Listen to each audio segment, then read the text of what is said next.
Donc, ma communication s'inscrit dans la problématique générale, conflit entre les finalités de l'Union. Alors, ces finalités sont inscrites à l'article 3 du TUE, des objectifs anciens comme des objectifs nouveaux. Est-ce que ces finalités sont hiérarchisées? Les finalités générales. Donc, si on s'est fait à la lettre des traités, il n'y a pas de hiérarchie.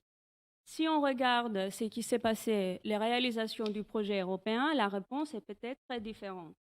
On peut dire qu'il revient aux institutions politiques d'orienter l'action de l'Union vers tel ou tel objectif.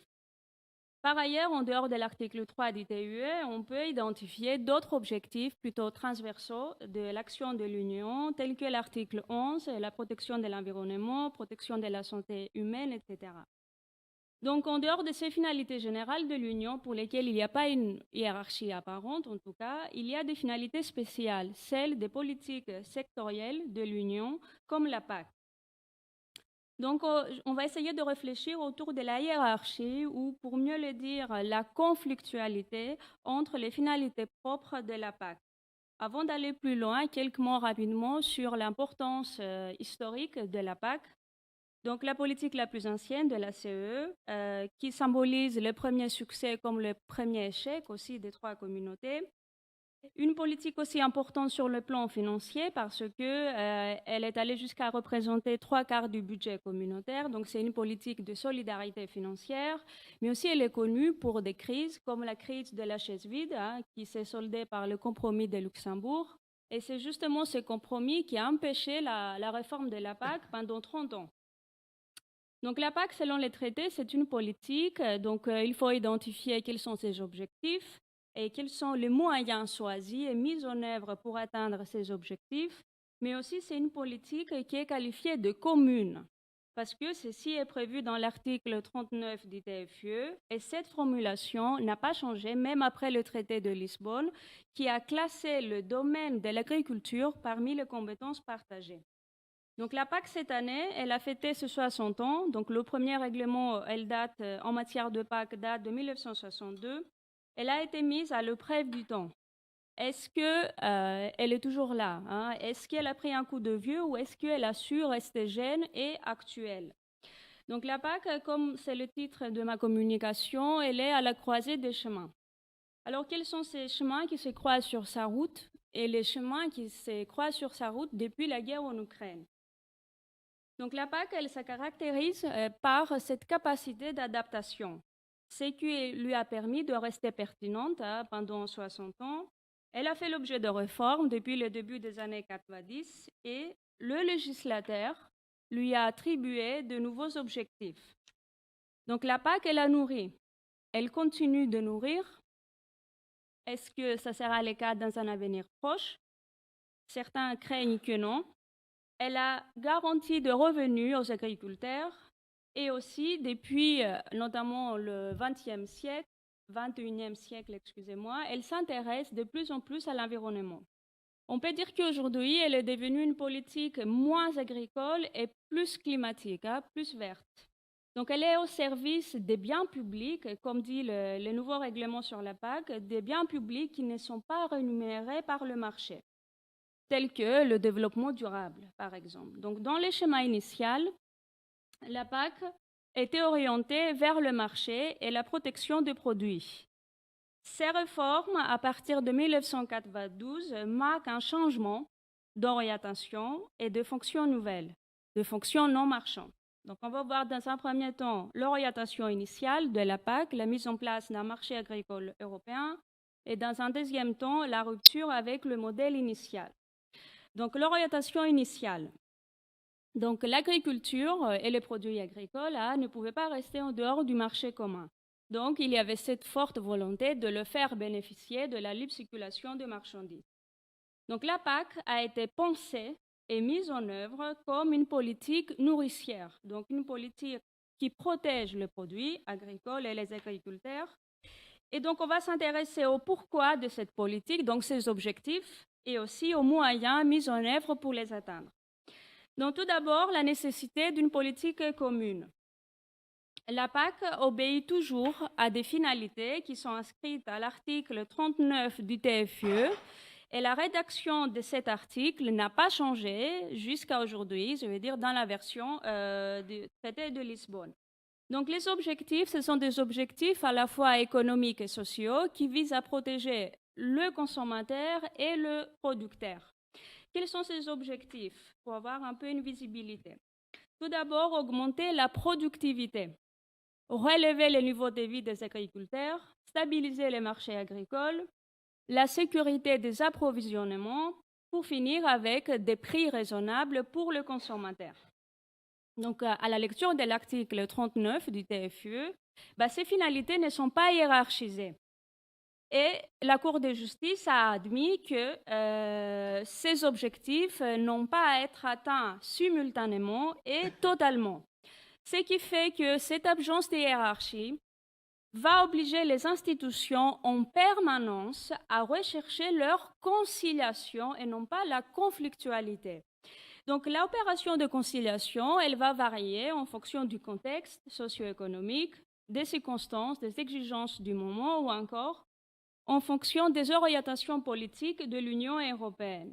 Donc une opération délicate, mais qui dans la pratique s'est révélée très flexible parce qu'elle a été capable, cette formulation, de couvrir de nombreuses réformes. Au moment de la mise en place de la PAC, le Conseil des ministres a plutôt privilégié la sécurité des approvisionnements, la stabilité des marchés, parce que on est dans la période de l'après-guerre et l'Europe souffrait d'une faible production alimentaire. Donc, quels sont les moyens qui ont été mis en œuvre pour atteindre ces objectifs? Donc, des méthodes spéciales. Donc, il y a tout d'abord ce qu'on appelle l'architecture de base de la PAC. Ce sont alors des principes qui marquent sa spécificité. Et ce sont trois principes. Le principe d'unicité du marché, le principe de préférence communautaire et le principe de solidarité financière. Je n'irai pas plus loin dans l'analyse de ces principes. Je vois mes étudiants ici. Je vais vous expliquer mercredi plus en détail sur ces principes. C'est ce qui est le plus important, c'est de retenir que ces principes, en fait, ont donné lieu à une série de mesures. Quelles sont ces mesures qui sont les deux volets de la PAC aujourd'hui? Le premier pilier, c'est la politique de marché. Le deuxième pilier, c'est la politique des structures. En ce qui concerne le premier pilier, ce sont alors des mécanismes de marché et de soutien de prix. L'objectif, c'est d'accroître la productivité. Donc, ces systèmes sont rentrés dans la technicité. Il a permis aux agriculteurs de bénéficier d'un prix garanti pour leurs produits, des droits des douanes, des prélèvements sur les produits extérieurs, mais aussi une intervention de la CEE en cas de baisse des prix du marché. Et donc, dans les faits, cette orientation vers le marché, c'était un dispositif d'incitation à produire. Donc, on assiste alors à une agriculture régulée, donc à un système administré qui ne va pas vraiment dans le sens de l'esprit de libre-échange du marché commun. Donc le premier pilier était très coûteux parce qu'il a absorbé 95% du FEOGA.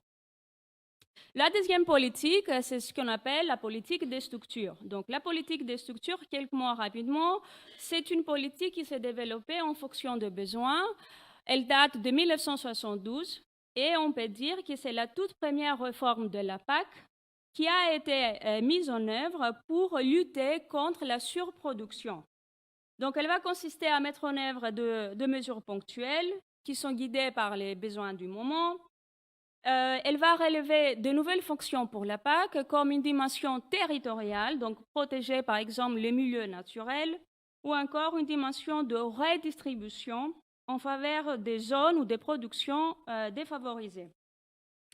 En 1999, les questions des structures agricoles vont se trouver regroupées dans le cadre du développement rural, qui va être le second pilier de la PAC à partir de 1999.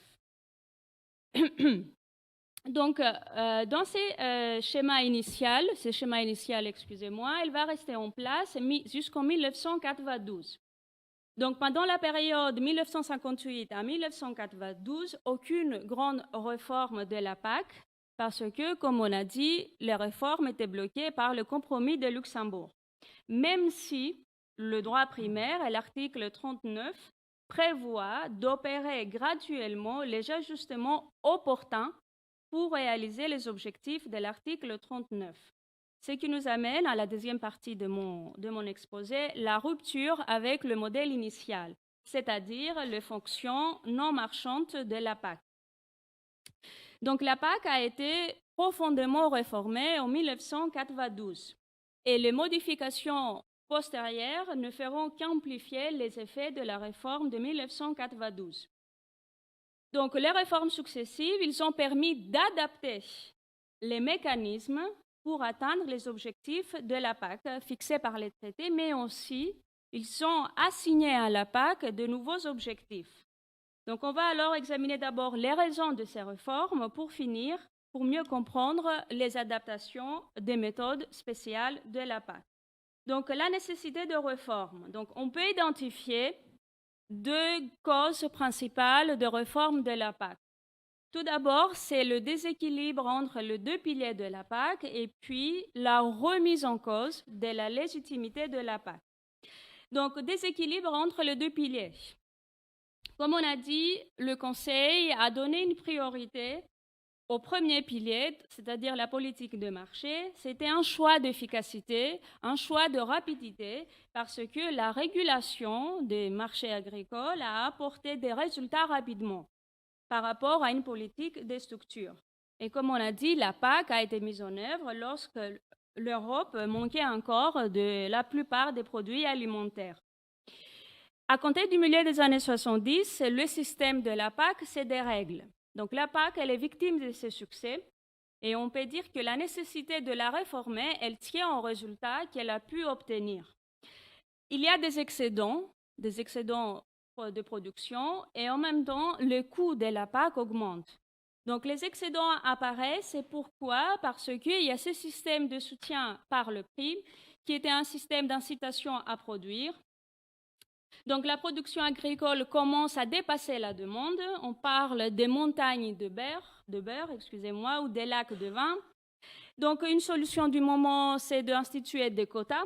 Par exemple, pour les sucres, déjà, c'était en 1967, pour les laits en 1984, donc les quotas, elles vont être supprimés plus tard, dans les années 2010. Donc l'idée, c'est de gérer l'offre et d'aligner l'offre sur les besoins du marché. Et comme on a dit, en même temps, les dépenses agricoles commencent à augmenter. Donc la PAC, elle devient trop coûteuse.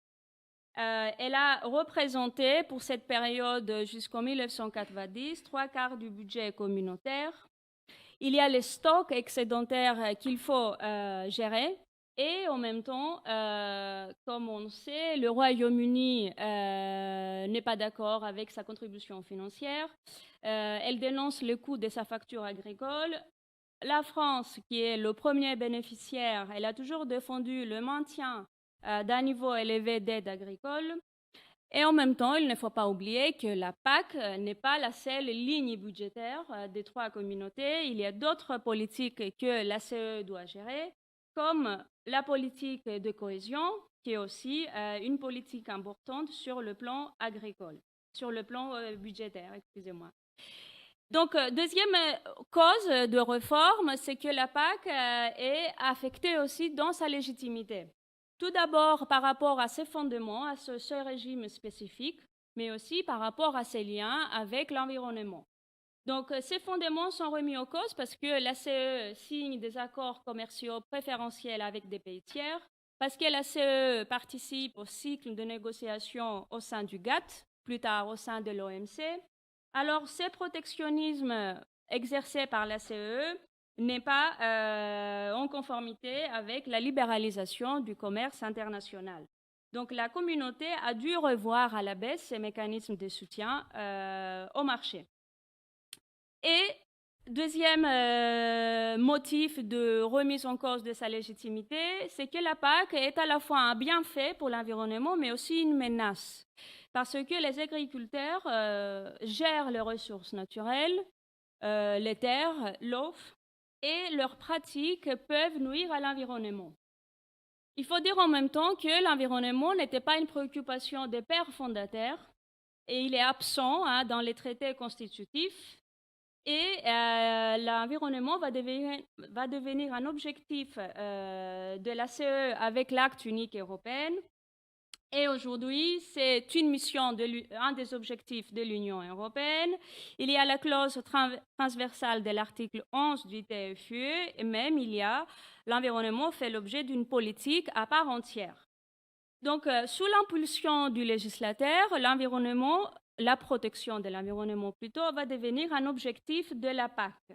Soit en passant par l'article 11 du TFUE, c'est la base juridique de la PAC jusqu'à la réforme de 2013, dans un souci de cohérence avec les autres de la PAC, avec les autres politiques de l'Union, soit depuis la dernière réforme, la référence à l'article 11 du TFUE disparaît au point que l'environnement devient une composante de la PAC. Donc, la dernière réforme de la PAC, elle a pour objet de se conformer aux ambitions politiques de l'Union européenne. On a déjà parlé du Green Deal. Et donc, l'objectif de faire de l'Europe le premier continent climatiquement neutre d'ici 2050. Donc, la PAC, maintenant, elle est censée alors être une politique moderne selon la stratégie From Farm to Fork. Une politique moderne, pourquoi elle est moderne? Parce qu'elle récompense à juste titre les agriculteurs parce qu'ils fournissent des biens publics tels que la sécurité alimentaire, la lutte contre le changement climatique ou encore la protection des zones rurales. Donc, pour procéder aux réformes, le législateur il a adopté la méthode. Donc, on verra quels sont les traits généraux de ces réformes sans voir en détail, pour s'interroger, si j'ai un peu le temps, sinon après on peut discuter ensemble, sur la pérennité de la PAC, 3 minutes, et sur la conflictualité entre une PAC agricole et une PAC climatique. Donc les traits généraux, c'est que la PAC devient le centre de gravité, excusez-moi, s'est déplacé de produits aux producteurs pour finalement s'intéresser à l'environnement. Donc la nouvelle PAC, c'est un modèle moins administré, plus libéral et aussi plus souple dans sa mise en œuvre.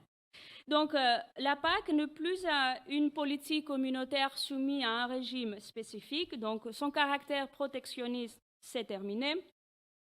La PAC est plus cohérente parce qu'elle dépasse les seuls aspects agricoles. Il y a 2 principes qui ressortent de ces réformes. C'est le principe du découplage, mais aussi le principe de la conditionnalité. Sébastien en a parlé tout à l'heure de la conditionnalité, mais pour l'Union économique et monétaire, mais c'est la même idée. Donc, découplage et conditionnalité, je pourrais peut-être développer après, comme je n'ai pas beaucoup de temps. La PAC devient une politique plus rationalisée, plus simplifiée. Donc, il y a une subsidiarité renforcée, ce qui rime avec le classement de la PAC depuis le traité de Lisbonne parmi les compétences partagées. Donc, les États doivent élaborer des plans stratégiques nationaux, comme pour la politique de cohésion, c'est cette idée de gestion partagée. C'est-à-dire les États, ils fixent les conditions et les besoins locaux au regard des objectifs de la PAC. Ce sont les États, qui fixent les modalités d'aide financière aux agriculteurs. Alors, qu'est reste-t-il aujourd'hui de la PAC comme politique commune? Est-ce qu'elle est toujours une politique commune? Selon les affirmations des derniers règlements, le modèle de mise en œuvre, c'est-à-dire les plans stratégiques nationaux, ne doit pas conduire à une renationalisation de la PAC, c'est-à-dire avant cette politique agricole commune. Parce qu'il y a une exigence d'application uniforme, et comment elle est remplie cette exigence? Par les biais de règlements. Donc, le cadre réglementaire, il est décidé à l'échelle européenne et il revient aux États de mettre en œuvre les objectifs de l'Union européenne. Et peut-être une question, on peut en parler après. Est-ce qu'aujourd'hui, il y a une conflictualité entre l'objectif d'une PAC agricole qui est orientée vers le marché et une PAC climatique, une PAC verte? La guerre en Ukraine a beaucoup changé l'agenda de la Commission parce que après la dernière réforme, L'idée, c'est de réduire de plus en plus les quantités de produits agricoles pour mieux protéger l'environnement. Il y a des mesures pour inciter à l'agriculture biologique, par exemple. Mais la guerre en Ukraine, comme on a dit, elle est à la source d'une future crise alimentaire. Je ne sais pas si on peut aujourd'hui parler du début d'une crise. En tout cas, il y a des craintes. Donc, il y a des pays en développement qui dépendent de l'Ukraine et de la Russie pour la fourniture de certains produits comme le blé, le maïs, l'huile de tournesol. La Commission, cet été, elle a adopté un règlement d'exécution en juillet 2022 et pour permettre aux États de déroger au respect des règles environnementales. Et elle a demandé aux États, la Commission, en début d'année, juste après le début de la guerre en Ukraine, de revoir leurs plans nationaux stratégiques et d'augmenter la production alimentaire. Parce que le problème, c'est que quand on est dans une PAC verte, on essaye de ne pas trop produire, mais quand on est dans une crise alimentaire et l'Union a un rôle à jouer là-dessus, il faut produire plus de produits. Donc, il faut peut-être faire attention parce qu'on est bien nourri en Europe et on a peut-être oublié un peu la précarité historique de l'alimentation. Voilà, je vous remercie.